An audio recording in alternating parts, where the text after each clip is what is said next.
Hello friends, this video consists of print based ingredients part 3. That is, in earlier videos we have seen the ingredients and their role like coloring matter, wetting agent, solvents, thickeners. In this video we will see the role of rest of the ingredients, that is deforming agents, oxidizing or reducing agents, catalysts and oxygen carriers, acids and alkalis, carriers and swelling agents, and miscellaneous agents. Let us see the role of defoamers. From the name itself, it is clear that defoamers will avoid generation of foam in the print paste. So, from where the foam generation occurs? During printing on rotary printing machine as well in case of roller printing machine, we know that the paste gets agitated or stirred continuously all the time during the printing operation. Due to this agitation, the foam generation occurs in the print paste. Since the paste will be consisting of wetting agents, some solvents, the tendency of foam generation is more by the presence of wetting agents because of reduced surface tension. Due to this foam in the print paste, the paste does not get applied on the fabric uniformly. We know that if foam is there, it may give us patchy print effect. Hence, defoaming agent is required to be added in the print phase. This will avoid generation of foam. Normally, the defoamers used are silicone based. Even some sulfated oils can be used as defoamers. Even mixture of ortho, meta, paramethyl cyclohexanol are used as defoamers in case of printing process. The next ingredient in print paste is oxidizing and or reducing agent. So dependent on the dye, we have to add oxidizing or reducing agent. Also dependent on the style of printing, we do select these ingredients which are required for the development of final color in steaming process at employed conditions. For example, if we take wet dye, it requires alkaline reducing condition for its fixation with the textile substrate. Solubilized white dye, if it is there in the print paste, it requires acidic oxidizing condition. So dependent on the dye, we need to add the specific agent, either oxidizing or reducing agent in the print paste. In case of discharge style also, any of this agent is required for breaking the chromophoric group of ground dye. So it will get discharged and the final print effect will get developed. So this is how the selection of oxidizing or reducing agent is dependent on the type of dye or the style of printing. Even in case of resist printing, we may have to select any of these agent which is just opposite to the condition required for development of that specific dye. So some of the oxidizing agents which are recommended to be used in print paste as an ingredient are sodium chlorate. This is used in case of dispersed dye or acid basic dyes for final color development or to protect the brightness of the dyes due to prolonged steaming action. Generally, mild oxidizing agents are selected. Even potassium chlorate also can be used as a replacement of sodium chlorate in case of dispersed dye or acid basic dyes for the final development. Resin salt, that is sodium metanitrobenzene sulfonate, is used in case of reactive dyes. Now we know that reactive dyes have got a tendency to get hydrolyzed under alkaline conditions. So in that case, resist salt, that is sodium metanitrobenzene sulfonate, is mild oxidizing agent. It avoids possible hydrolysis of reactive dye during steaming under alkaline condition. So this is how these are the selected mild oxidizing agents used in case of printing of the specific dyes. Strong oxidizing agents are not recommended for cotton because there are chances of oxycellulose formation, thereby degradation of the cotton. Now, reducing agents, These are generally used in case of wet dyes, sulfur dyes, and specifically discharge printing. So, sodium sulfoxylate formaldehyde, which is commercially known as Rongalite C or sapholite, also sodium hydrosulfite, stannous chloride, zinc sulfoxylate formaldehyde, which is known as sapholin commercially. These are some of the reducing agents used in case of printing for the final development of wet dye, sulfur dye, or in case of discharge printing. Among all these, zinc sulfoxylate formaldehyde has got higher reduction potential, followed by sodium sulfoxylate formaldehyde, and then after stannous chloride.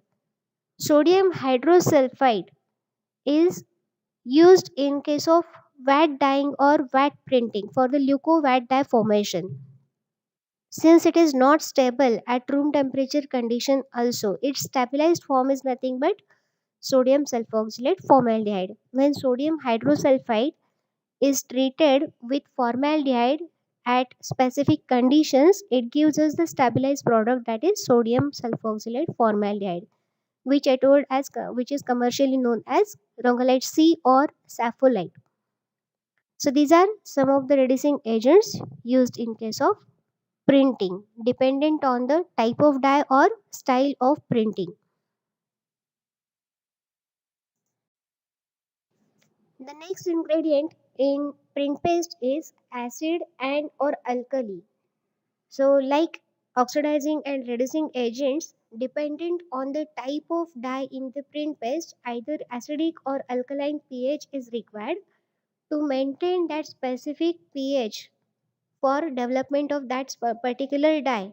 Either acid or alkali has to be added in the print paste. So the final color gets developed in steaming. During steaming, specific conditions of pH are required for final development of the color.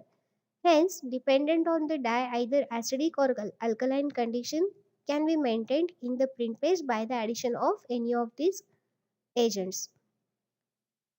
Now, for development of certain dyes like acid dye, solubilized wet dye, dispersed dye, acidic condition is mandatory. Even in case of basic dyes, metal complex dyes, acidic condition is essential. Even for fixation of pigments during polymerizing, that is conversion of binder into a transparent polymeric film, acidic pH is required during polymerizing at high temperature. So here we need to use acids or acid liberating agents. Some of the examples of acids are citric acid, tartaric acid. Now we may think that why sulfuric acid, hydrochloric acid are not being used. Friends, these are concentrated acids, and these acids may affect on the properties of thickener, being highly acidic in condition. So we need to use stable organic acids in the print paste like citric acid, tartaric acid, lactic acid, or some acid liberating agents like ammonium salts. Quaternary ammonium salts like ammonium chloride, ammonium sulfate, diammonium phosphate can be used in the printing paste wherever acidic condition is required.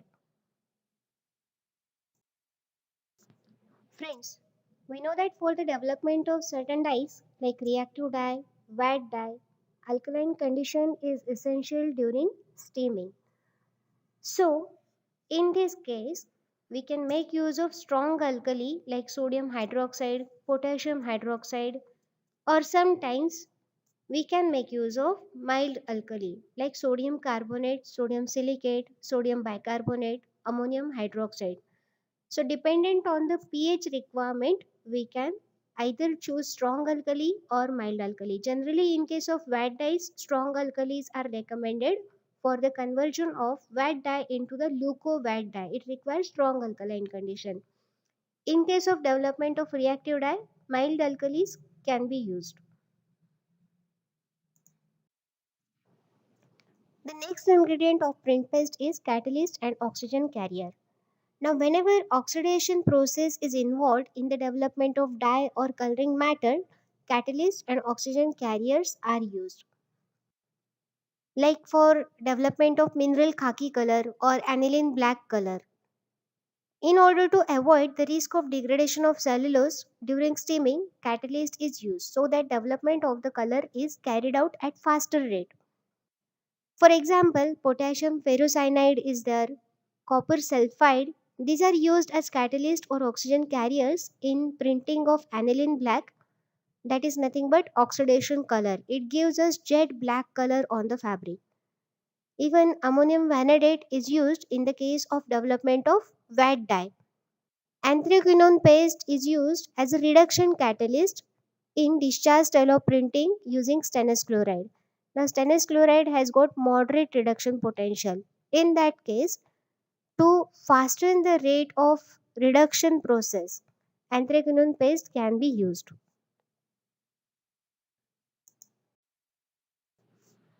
Friends, now the next ingredient in the print paste is carriers and swelling agents. From the name itself, the role is clear that these will act as swelling agents. Now, in which case we can recommend this? In the case of synthetic fibers, because we know that the compact structure of synthetic fibers makes it difficult for the dyes to penetrate the fiber structure under dyeing and steaming conditions at 102 to 105 degrees Celsius. So, some hydrocarbons like phenols, they accelerate the rate of dyeing of polyester with dispersed dyes at 100 degrees Celsius. These are known as carriers and they cause swelling of the fiber so that dyestuff molecule can diffuse in the fiber structure easily. Basically, carriers or swelling agents, they bring down the glass transition temperature of synthetic fibers, which enables possible penetration of the dye molecules into the structure of synthetic fibers. The examples of carriers and swelling agents are diphenyl, orthophenylphenol, paraphenylphenol, dichlorobenzene, trichlorobenzene. These act as swelling agents or carriers. By the use of carriers, we can save the energy in case of dyeing or in case of printing also. We can carry out steaming at comparatively less temperature. Normally it requires high temperature, that is 125 to 130 degrees Celsius, or sometimes by high, uh, high temperature steaming, that is 180 degrees Celsius, or thermofixation process, we need to carry out the fixation of dispersed dyes. Instead of that, we can make use of carriers and we can carry out atmospheric steaming at 102 to 105. So this will help to save the energy cost. The last ingredient of the print paste is miscellaneous chemicals. Now, these are the chemicals which are performing a specific role in the printing paste. These are not required for all type of dyes. Take the example of wet dyes itself. In the case of wet dyes, which are easily dischargeable, some complex forming agents are added to the printing paste containing reducing agent. Now we know that wet dyes require alkaline reducing condition for its fixation. So if the wet dyes prints are taken for steaming, there are chances that atmospheric oxygen may occur which may not give us proper discharge action at printed portion. In that case, we can make use of some complex forming agents.